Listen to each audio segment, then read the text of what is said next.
With Mr. Review, we spring into action with breaking reviews. What, you ask if the media has changed? Ha! Boy, has it changed in Mr. Review's life. I remember, I won't go into the stories of I remember when we only had 3 television stations and the color programming only came in 2 colors, black and white. But I will tell you this, media has changed profoundly in your lifetime.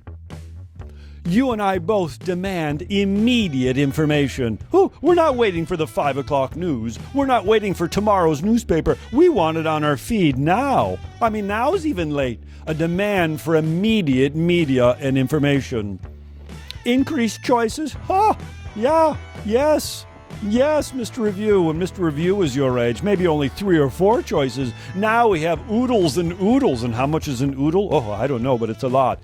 More and more media choices, which of course make our media elite less and less powerful. You know, the CBS News, NBC, CNN, less and less important to us because we get our news from someplace else. And when we get our news, we tend to get our news from sources that we agree with. More and more ideologically centered in ideologically biased news sources. A bit of an echo chamber. Echo. Starting lineups.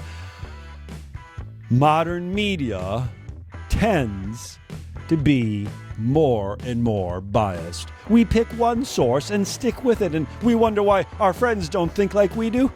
Because the media has changed. Our media is much more consumer-driven.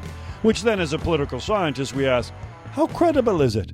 Do we have a credibility gap? Do we have a bit of a truth ache?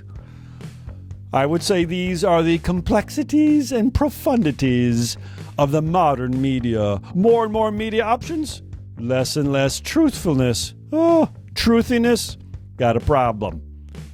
I'm Mr. Review, springing into action with breaking reviews.